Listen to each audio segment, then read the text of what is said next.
Seja bem-vindo, eu sou Mário Sobral e o Jornal Segurito já está no ar. E hoje vamos continuar comentando a NR7. Eu pensei que ia ser 1 ou 2 vídeos, já estamos no 4º vídeo, mas hoje a gente acaba, tá? Se você não assistiu os vídeos anteriores, está na descrição dos vídeos. E vamos começar.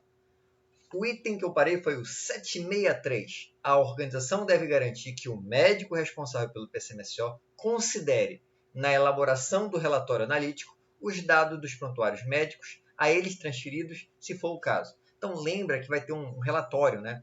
Então, uma consolidação de quantos exames foram feitos, com a tendência de doença e tudo mais. E nesse relatório, é óbvio que o médico vai ter que considerar os prontuários dos trabalhadores. 764. Caso o médico responsável pelo PCMSO não tenha recebido os prontuários médicos, porque não necessariamente ele está fazendo exames, tá? Mudou, trocou o médico, era uma empresa terceirizada, ou considere as informações insuficientes, deve informar o ocorrido no relatório analítico. Então ele vai colocar lá, olha, está faltando informação aqui, eu não consigo fazer esse relatório completo sem determinadas informações. O relatório analítico deve ser apresentado e discutido com os responsáveis por segurança do trabalho da organização, incluindo a CIPA, quando existente, para que as medidas de prevenção necessárias sejam adotadas na organização. Então, percebe que isso é bem importante. Eu falei no programa anterior que a gente tem que ter essa parceria com o setor de segurança, de saúde, né? Então, esse relatório que vai ter lá como é que está a situação, a gestão, né, do setor de saúde, tem que ser passada para o setor de segurança. Mas também está escrito aqui da CIPA, né? Então, a gente deve pegar lá algumas reuniões da CIPA, ou até uma reunião extraordinária, para dar uma informação, olha, a situação de saúde está assim, as doenças que acontecem mais na empresa são essas. Então, é importante também essa comunicação para a CIPA. 766. As organizações de grau de risco 1 e 2, com até 25 empregados. 1 e 2 com 25 empregados. E as organizações de grau de risco 3 e 4, com até 10 empregados, empresas pequenas, né? Podem elaborar relatório analítico apenas com as informações solicitadas nas alíneas A e B do subitem 762. Isso é lá do relatório analítico. Então, as alíneas A e B são aquelas que falam aqui, que eu tenho que colocar o número de exames clínicos realizados, ok? Só o número de exames clínicos, e o número e tipo de exames complementares realizados. Seria só isso, tá? Então, para essas empresas menores, esse relatório analítico basta essas duas informações. Vamos agora para a última seção da norma, que é o item 7.7, microempreendedor individual, MEI, né? Microempresa, ME, e empresa de pequeno porte, EPP. Então, bora lá. As MEIs, ME e EPP, desobrigadas de elaborar o PCMSO de acordo com o subitem 186 da NR1, bora lembrar qual é o item 186. O 186 fala o seguinte, ó, o MEI, a ME e a EPP, grau de risco 1 e 2, que declarar as informações digitais e não identificar exposições ocupacionais, agentes físicos, químicos e biológicos, e riscos relacionados a fatores ergonômicos, fica dispensada da elaboração do PCMSO. Tá? Então, é isso que diz lá o item 86, que aquelas empresas pequenas que não identificaram os riscos, elas não precisam elaborar o PCMSO. Vamos voltar então para o 771. As MEI, ME e PP, desobrigadas de elaborar o PCMSO, já vimos por quê, de acordo com o subitem tal, devem realizar e custear exames médicos ocupacionais, admissionais, demissionais e periódicos a cada 2 anos de seus empregados. Então, apesar de não ser obrigatório o PCMSO, não significa que eu não devo monitorar a saúde dos trabalhadores. Eu só não tenho obrigação do documento, daquele papel.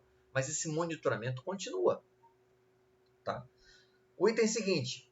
Os empregados devem ser encaminhados pela organização para a realização dos exames médicos ocupacionais primeiro, ao médico do trabalho ou ao serviço médico especializado em medicina do trabalho devidamente registrado de acordo com a legislação.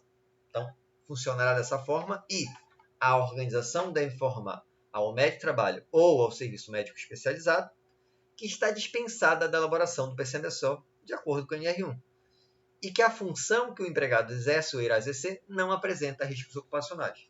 Então, vai fazer os exames, lógico, se identificar alguma coisa, a gente vai ter que tratar esse trabalhador. 773. Para cada exame clínico ocupacional, o médico que realizou o exame emitirá o ASO, o Atestado de Saúde Ocupacional, que deve ser disponibilizado ao empregado mediante recibo em meio físico, quando assim solicitado. Então, também isso é óbvio, o atestado de saúde ocupacional tem que ser entregue quando o trabalhador solicita em meio físico para ele, no papel. E o relatório analítico não será exigido para MEI, microempreendedor individual, e MEI-PP, dispensada a elaboração do PCMSO. Então, aquele relatório, as MEIs não precisam, e aquelas que não precisam do PCMSO, não vai ter o relatório analítico. Então, acabou o texto principal. Agora tem um anexo. O anexo é curtinho, a gente já vai concluir. O anexo 1 é o anexo de monitoração da exposição ocupacional a agentes químicos. Tá? Então, eu tenho o quadro 1. Esse quadro 1 é bem importante. Ó. Indicadores biológicos de exposição excessiva. Tá?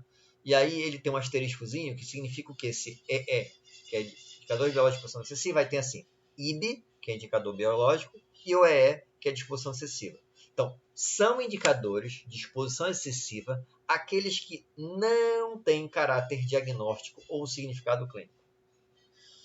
Então, vamos entender. Não sei se vocês assistiram o vídeo que eu fiz sobre índice biológico de exposição. Vamos colocar na edição do vídeo também. Tá? Então, o que eu posso fazer? Imagina que nós estamos expostos a um determinado produto químico. Tá? E esse produto químico, fizemos a avaliação lá ambiental e não deu nada, tá? Deu abaixo do limite, deu abaixo da deviação, tá tudo tranquilo. Só que é um produto químico, pode ser perigoso e tal, aí o médico resolve, bora fazer aqui de tempos em tempos um exame? Então não tá dando nada lá no PGR, não tá dando nada, não tem nada de avaliar, não tem nenhum problema. Tá? Só que quando o médico vai fazer o exame do trabalhador, deu alterado. Tá? Foi fazer um exame de sangue, de urina, aí vai variar, e deu alterado. Ou seja, ele vai dizer, ô segurança, você tem certeza que essa avaliação está correta? Porque pode ser externo também, né? Pode ser de fora da empresa. Mas é uma forma de te acompanhar. Só que aqui, como ele está dizendo, é um indicador que não tem caráter diagnóstico ou significado clínico. Ou seja, não significa que o trabalhador vai estar doente, mas ele está alterado. Então, imagina você estar com colesterol acima do normal. Você não está doente, mas está acima do que deveria. Tá? Então, é um indicador. Então, só para servir de exemplo, ele coloca lá, por exemplo, substância, chumbo tetretila, tá? Substância. Aí do lado na tabela desse anexo vai ter o número CAS. Nesse chumbo tetretila, o número CAS é 78002, ou seja, é a digital do chumbo de tetretila. Em qualquer lugar do planeta, 78002 significa chumbo de tetretila. Na sequência, tem um indicador, é o chumbo na urina. É assim que vai ser feita a coleta na urina. Qual vai ser o momento da coleta? FJ, ou seja, no final da jornada. E qual o valor do BEI? Do índice biológico? 50 microgramas por litro. Tá? Então, essa informação é que interessa.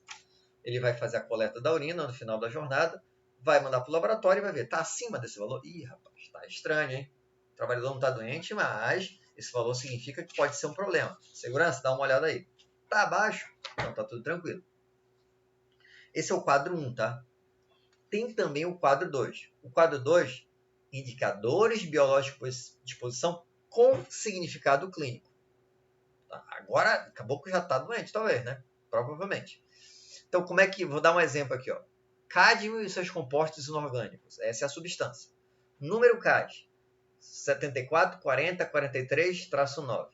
Então, esse é o número CAD do cádmio. O indicador, cádmio na urina. Tá? Então, já sabe que vai ser coleta urina. Qual horário vai ser coletada essa urina? Lembra, no anterior era final da jornada. Aqui tem NC. O que significa NC? Não crítica, ou seja, pode ser colhido a qualquer momento, desde que o trabalhador esteja trabalhando nas últimas semanas. Então não precisa ser necessariamente no final da jornada, no início da jornada.